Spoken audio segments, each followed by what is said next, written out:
Thornwood Manor had stood on the bluffs overlooking the Pacific Ocean for nearly a century. Built in 1928 by a railroad magnate with more money than taste, it had passed through a dozen hands before falling into disrepair in the early 2000s. When I first saw it 3 years ago, the gardens were overgrown, the ballroom ceiling was water-stained, and the grand staircase had a crack running through 3 of its marble steps. I had fallen in love with it immediately.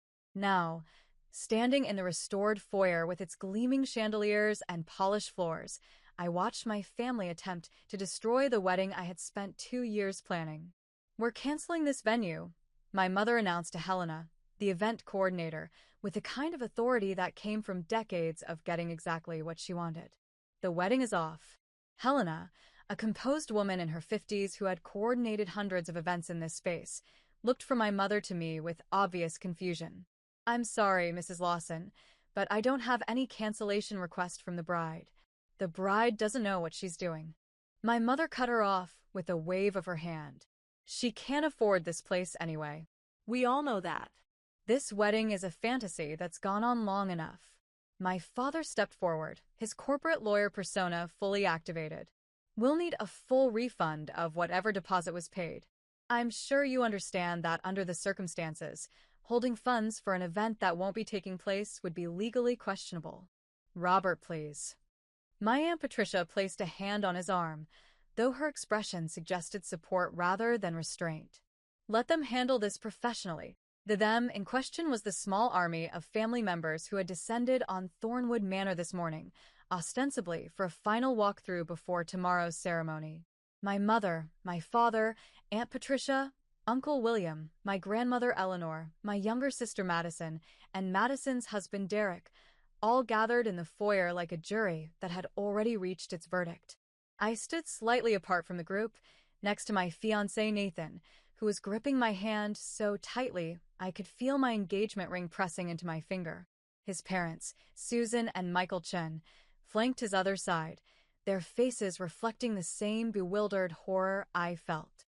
"Mrs. Lawson," Helena tried again, her professional smile showing strain. "I really need to speak with Ms. Lawson, with Olivia, directly about any changes to the event." "Olivia has nothing to say." My mother turned to look at me, her expression a mixture of pity and contempt that I had become intimately familiar with over the past 31 years. "Do you, sweetheart? You can't actually afford this venue. You can't afford that dress you picked out. You certainly can't afford to marry someone without a real career." Nathan stiffened beside me. He was a marine biologist who had spent the last decade studying coral reef restoration, work that was important and meaningful, even if it didn't come with a corner office or a 6-figure salary. "Catherine." Susan Chen's voice was sharp. "That's completely uncalled for." "Is it?" My mother raised an eyebrow. "I'm simply stating facts. Olivia works at a nonprofit. Nathan studies fish. Between the two of them, they probably make less than Madison's shoe budget." She laughed at her own joke, and several family members joined in. Madison, my younger sister by 4 years, smiled prettily. She had always been the golden child, married at 25 to Derek, an investment banker who came from old money and worked at a firm that managed even older money. Their wedding had been a $2 million affair at the Ritz-Carlton, featured in 3 bridal magazines, and talked about in our family with the kind of reverence usually reserved for religious experiences. My wedding, by contrast, had been met with skepticism from the moment I announced my engagement. "The venue alone is $80,000, my father said, addressing Helena as if I weren't standing right there. "Ever checked?" "There's no way Olivia could have afforded the deposit, let alone the full amount. Either she's committed fraud, or someone else is paying for this. Either way, we need to sort it out now, before this charade goes any further." "It's not a charade," I said quietly. Every head turned toward me. It was the first time I had spoken since the ambush began. "Oh, honey." My mother's voice dripped with condescension. "We know you want this to be real. We know you've dreamed of a beautiful wedding in a beautiful place. But dreams don't pay bills. And frankly, after everything Nathan's family has failed to contribute," she shot a pointed look at Susan and Michael, "it's time for someone to be honest with you. We offered to contribute. Michaelchin said, his voice tight with controlled anger. Multiple times. You refuse. Contribute what? A few $1,000s? My father laughed. This venue costs more than your house. The insult hung in the air, ugly and deliberate. Susan's face went red. Nathan made a sound low in his throat, something between a growl and a word. That's enough. I released Nathan's hand and stepped forward, placing myself between my family and his. You don't get to come into my wedding venue and insult my future in-laws. Your wedding venue? Madison laughed. Liv, please. You can barely afford your apartment. You drive a 10-year-old Honda. Last Christmas, you gave everyone homemade gifts because you couldn't afford real presents. I gave homemade gifts because I thought they were meaningful. You gave homemade gifts because you're broke. Madison examined her manicure with studied disinterest. Just admit it. This whole thing is some kind of elaborate delusion. Either that or you're in debt up to your eyeballs. Grandmother Eleanor, who had been silent until now, stepped forward with the aid of her silver-handled cane. At 83, she was still the family matriarch, her opinion carrying more weight than anyone else's. Olivia, dear. Her voice was gentle, which somehow made it worse. We're not trying to hurt you. We're trying to protect you. You've always been the dreamer of the family, head in the clouds, as your grandfather used to say. But there comes a time when dreams need to give way to reality. And what is reality, Grandma? Reality is that you can't afford this life. You work for a nonprofit that probably pays you in gratitude and good feelings. You're engaged to a man who plays with fish for a living. You've booked a venue that costs more than most people's houses. Something doesn't add up. Helena had been watching this exchange with growing discomfort. She caught my eye, a question in her expression. Do you want me to call security? I gave a tiny shake of my head. Not yet. So, what exactly is your plan here? I asked my family. You show up the day before my wedding, cancel my venue, and what? I just go home and forget the whole thing. You come home and let us help you sort out this mess, my mother said, as if this were obvious. We'll deal with whatever debts you've accumulated. We'll help you end this engagement gracefully. And then you can start over, maybe with someone more suitable. More suitable. Nathan's voice was dangerously flat. You mean someone with money. I mean someone who can provide for her properly. My mother didn't even pretend to soften the blow. Someone from a good family. Someone who didn't grow up in... Where did you grow up, Nathan? Some farming community in the Central Valley. My parents are teachers, Nathan said. They worked hard to give me opportunities. I'm proud of where I come from. Yes, well. My mother's dismissive tone said everything. Pride doesn't pay for Thornwood Manor. Catherine, that's enough. Susan stepped forward, her small frame rigid with anger. You've insulted my son, my husband, and our entire family. You've tried to cancel a wedding that isn't yours to cancel. And you've done all of this based on assumptions that you've never bothered to verify. What's there to verify? My father spread his hands. We know what Olivia makes. We know what Nathan makes. We know what this venue costs. The math doesn't work. Maybe your math doesn't work, I said. Maybe you don't have all the numbers. My mother laughed. Oh, sweetheart. What numbers could we possibly be missing? Did you win the lottery? Find buried treasure? Rob a bank? She glanced at the rest of the family, inviting them to share the joke. Please enlighten us. Where did the money come from? Before I could answer, Helena's tablet buzzed. She glanced at it, and something shifted in her expression, a flicker of understanding, or perhaps relief. If you'll excuse me for just a moment, she said. There's a call I need to take. She stepped away, but not far, just to the edge of the foyer, where she could still be heard if she spoke loudly enough. And speak loudly she did. Yes, sir. Yes, they're here now. The Lawson family, yes. A pause. No, sir, the bride hasn't authorized anything. They're claiming, yes, exactly. Another pause, longer this time. I understand completely. I'll let them know you're on your way. She ended the call and returned to the group, her professional smile now carrying a hint of something I could only describe as anticipation. The property owner has been informed of the situation, she announced. He's asked me to convey that no cancellations or changes will be made without the explicit written consent of the bride. He's also coming down to address your concerns personally. The property owner? My father's eyes narrowed. I thought Thornwood Manor was owned by some LLC, a development company. Thornwood Estate Holdings, Helena confirmed. The managing partner prefers to be involved personally when there are disputes. Phoenix. My mother drew herself up to her full height, which was considerable even without her heels. Let him come. I'm sure once he hears the situation, he'll understand that this wedding isn't going to happen. Regardless of whatever fantasy Olivia has constructed, the reality is that she can't pay for any of this. Mrs. Lawson. Helena's voice was carefully neutral. I'm not sure you fully understand the situation. I understand perfectly. My daughter has gotten in over her head, and now it's up to the adults to clean up the mess. She turned to me, her expression shifting to something that might have been sympathy if it weren't so laced with judgment. It's not your fault, Olivia. You've always wanted things you couldn't have, but wanting doesn't make it so. I was quiet for a long moment, looking at my mother, really looking at her. This woman who had given me life, but had never seemed to actually see me. Who had praised Madison's every accomplishment while dismissing mine as cute hobbies. Who had made it clear from childhood that success meant money, status, and marrying well, and that anything less was failure. You know what I've always wondered, Mom? I said finally. Why you never asked about my work. In 12 years at the foundation, you've never once asked what I actually do. You answer phones and plan fundraisers. We know what you do. I'm the executive director. I have been for 6 years. Before that, I was the director of programs. Before that, I was a program manager. I worked my way up, Mom, just like Dad always said people should. My father waved this away. Executive director of a tiny nonprofit is still just a nonprofit.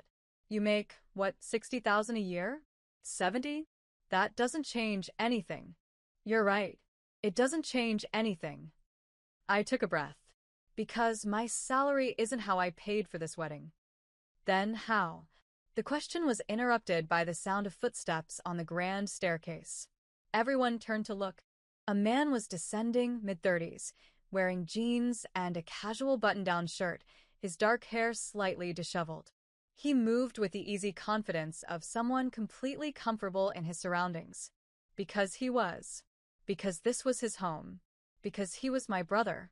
Sorry I'm late, Ethan said, reaching the bottom of the stairs. I was on a call with the London office. He nodded at Helena. Thanks for the heads up. My mother had gone very pale. Ethan? What are you doing here? I live here, Mom. Ethan crossed to stand beside me, draping an arm over my shoulders. Or did you forget that when you were trying to cancel Olivia's wedding? Ethan Lawson, the firstborn, the prodigal son who had left home at 18 after a spectacular fight with our parents and hadn't looked back. He had worked 3 jobs to put himself through college, then 3 more to fund a startup that had failed, and then another startup that had succeeded spectacularly. By 30, he had sold his second company for 9 figures and effectively disappeared from the public eye. Our parents had spent years trying to reach out to him, to bring him back into the fold, to claim credit for his success. He had rebuffed every attempt, but he had never stopped talking to me. I don't understand, my father said slowly. You own Thornwood Manor? I bought it 3 years ago. It was falling apart and I liked the bones. Ethan shrugged. Olivia helped me with the restoration. She has a good eye for design. Probably would have been an architect if anyone had ever encouraged her. My mother's eyes darted between us, trying to calculate this new equation. So, you're paying for her wedding? As some kind of charity. I'm paying for her wedding because she's my sister and I love her. Because she's marrying a good man who makes her happy. And because Ethan's voice hardened. She deserved to have one day that wasn't about you trying to make her feel small. We weren't trying to make her feel small, Aunt Patricia protested weakly. Really? Because it sounded a lot like you were calling her broke, delusional, and incapable of making her own decisions. In front of her fiancé's family, Ethan turned to the Chens, his expression softening. Susan Michael, I'm sorry you had to witness that. The Lawson family has a long history of being terrible to anyone who doesn't fit their idea of success. Ethan, that's not fair, my mother said. We were trying to protect Olivia. You were trying to control Olivia. Like you've always tried to control all of us. Ethan's arm tightened around my shoulders. The difference is I escaped early enough to build my own life. Madison gave in and became exactly what you wanted. And Olivia? He looked at me with something like pride. Olivia found a way to be herself while you were too busy being disappointed in her to notice. We're not disappointed, my father said, though his voice lacked its usual conviction. We just wanted more for her. More of what? More money? More status? More misery? Ethan shook his head. She runs a nonprofit that provides housing assistance to homeless families. She's helped over 10,000 people find stable housing in the past decade. She makes $68,000 a year, and she's happier than Madison has ever been in her $2 million house with her investment banker husband. Madison's face flushed red. Excuse me? It's true and you know it. Ethan's voice wasn't cruel, just matter of fact. I'm not saying your life is bad, Madison. I'm saying you live by their rules, and their rules don't actually make anyone happy. They just make people rich and respectable and miserable. The foyer had gone silent except for the distant sound of waves crashing against the bluffs outside. My grandmother was leaning heavily on her cane, her face unreadable. My parents looked like they had been physically struck. The wedding is tomorrow, Ethan continued. Olivia is getting married here, in this house, to the man she loves. The venue is paid for. The catering is paid for. The flowers, the music, the photographer, all paid for. Not because Olivia couldn't afford a wedding, but because I wanted to give my sister one day of absolute perfection without any of you finding a way to ruin it. But you didn't tell us, my mother said. All these years, you didn't tell us you owned this place. You didn't tell us you were back in contact with Olivia. Because I knew exactly what would happen if I did. Ethan's voice was flat. You would have found a way to make it about you. To take credit for my success. To use my money to control Olivia the way you use yours to control Madison. I stayed away to protect myself. I stayed connected to Olivia because she was the only one who ever loved me without conditions. My mother's eyes filled with tears.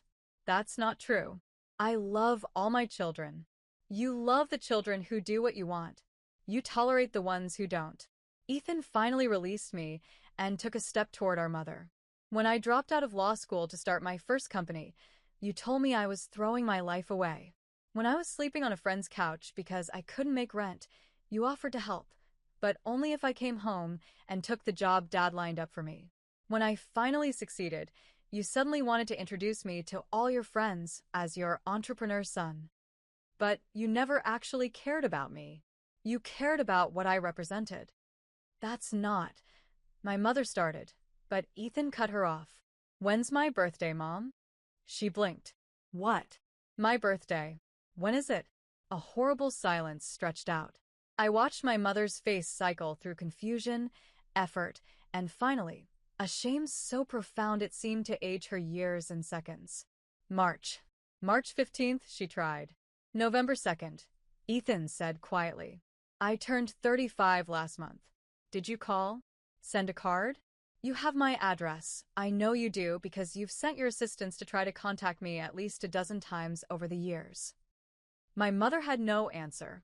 Olivia calls every year, Ethan continued. She sends a gift. She remembers my favorite foods, my favorite books, the name of my cat. She asks about my work because she's actually interested, not because she wants to tell her friends about it. She's the only person in this family who ever made me feel like I mattered, not for what I could do or what I could become, but just for who I was. I felt tears sliding down my cheeks. Nathan's arm came around me, steady and warm. So yes, Ethan said, his voice hardening again. I'm paying for her wedding. I'm hosting it in my home. And tomorrow, I'm going to walk her down the aisle, assuming Dad doesn't want the honor after today's performance. My father looked like he had been struck. Of course I want to walk her down the aisle. She's my daughter. Then act like it. Ethan's voice brooked no argument. Tomorrow you will be here. You will be supportive. You will smile in photos and make pleasant conversation with Nathan's family. You will not make comments about money, about careers, about who deserves what. You will treat Olivia like the incredible person she is, and you will treat Nathan like the man who makes her happy. Is that clear? Another silence. Then slowly, my father nodded. Good. Ethan turned to Helena. Could you show the Lawsons to the guest cottage? I think everyone needs some time to cool down before the rehearsal dinner. Of course, sir. Helena's professional composure had fully returned, though I caught a hint of satisfaction in her eyes. If you'll follow me? My family began to move toward the door, subdued and uncertain. But Grandmother Eleanor paused, turning back to look at Ethan and me. I remember, she said quietly. Ethan frowned. Remember what? November 2nd. You were born during a storm. She smiled, something sad and soft in her expression. And Olivia used to save her allowance to buy you birthday presents. She would show me before she wrapped them, so proud of what she'd chosen. Grandma, I started. I know we've failed you both. She came closer, leaning on her cane. I know this family values the wrong things. I've known it for years, but I was too set in my ways to change anything. She reached out to touch Ethan's cheek, then mine. But I want you to know, I'm proud of you. Both of you. Not for the money or the manner or any of that. For staying kind. For staying true to yourselves. Ethan's composure cracked slightly. Grandma, walk her down the aisle tomorrow, Ethan. You've earned it. She patted my cheek gently. And you, my dear, have a beautiful wedding. You deserve it. She turned and followed the rest of the family out, leaving Ethan and me standing in the foyer with Nathan and his parents. Well, Susan Chin said finally, that was a lot. I laughed, a wet, shaky sound. I'm so sorry. I knew they could be difficult, but I never thought they'd actually try to cancel the venue. Don't apologize for them, Michael said firmly. You're not responsible for their behavior. He's right. Nathan pulled me closer. You're not your family, Liv. You've never been your family. Speaking of which, Ethan straightened his shirt, his composure returning. The rehearsal dinner is in 4 hours. I've got the chef making Nathan's mom's fried rice recipe. I hope that's okay, Susan. I found it online and thought it would be a nice touch. Susan's eyes widened. You're serving my recipe at the rehearsal dinner? Family recipes from both sides. That's what this wedding is about, right? Bringing two families together. Ethan smiled. The fact that it might annoy my mother is just a bonus. Susan laughed, a genuine, delighted sound. I think I'm going to like having you as family, Ethan. Likewise. He turned to me. Now, you have a wedding to prepare for. Helena will show you to the bridal suite. I had it redone last month, and I think you're going to love it. Nathan, the groom's quarters are in the East Wing. I suggest you both get some rest. What about you? I asked. I have some phone calls to make. He pulled his phone from his pocket, starting with a family lawyer, just in case Dad decides to make any more trouble between now and tomorrow. You think he will? No. Ethan shook his head. I think I scared him enough to behave. But preparation beats hope every time. He headed for the stairs, pausing halfway up to look back at me. Hey, Liv. Yeah, I meant what I said. You're the reason I stayed sane all those years. The reason I didn't just cut the whole family off and disappear. His expression softened. You saw me when no one else did. I just wanted to return the favor. Before I could respond, he was gone, disappearing up the stairs to whatever corner of this enormous house he called his own. Nathan squeezed my hand. Your brother is something else. He really is. I wiped my eyes with my free hand. I still can't believe he bought this place. He never even told me until the renovation was finished. Just called one day and said, Hey, want to come see my new house? That sounds like something he'd do. Nathan kissed my forehead. Come on, let's go see this bridal suite. I have a feeling tomorrow is going to be a very long day. The wedding was everything I had dreamed it would be, and nothing like my family had expected. The ceremony took place on the bluff, with the Pacific Ocean crashing against the rocks below and the setting sun turning the sky into a canvas of orange and gold. Ethan walked me down the aisle, his arms steady under mine, and when he handed me off to Nathan, I saw tears in both their eyes. My parents sat in the front row, their expressions complicated, but their behavior impeccable. Whatever Ethan had said to them during the hours between our confrontation and the ceremony, it had worked. My mother even managed to smile when Nathan stepped on the glass at the end of the ceremony, a nod to his Jewish heritage that we had incorporated into the otherwise secular service. The reception was held in the restored ballroom, with its soaring ceilings and crystal chandeliers. Susan Chen's fried rice was served alongside my grandmother's pot roast recipe and Nathan's aunt's famous spring rolls. The toasts were heartfelt, the dancing was joyous, and for one perfect evening, both families came together as something approaching a single unit. Around midnight, when the party was winding down and Nathan and I were preparing to leave for our honeymoon, my father found me alone in the garden. Olivia. I turned. He looked older than he had that morning, as if the day's events had stripped away some of the armor he usually wore. Dad. He came to stand beside me, looking out at the moonlit ocean. I owe you an apology. You apologized at the rehearsal dinner. That was a public apology. This is a private one. He was quiet for a moment. I spent so many years trying to make you into something I understood that I never bothered to understand what you already were. That was wrong. And I'm sorry. Thank you. I'm also sorry about what I said about Nathan's family. They seem like good people. They are good people. Yes. Another pause. Better than us, probably. I didn't argue with him. Ethan said something today that I can't stop thinking about. My father turned to face me. He said you were the only one who ever loved him, without conditions. Is that really how both of you see it? That our love came with conditions? I considered the question carefully. I think your love is real, Dad. I've never doubted that you love us.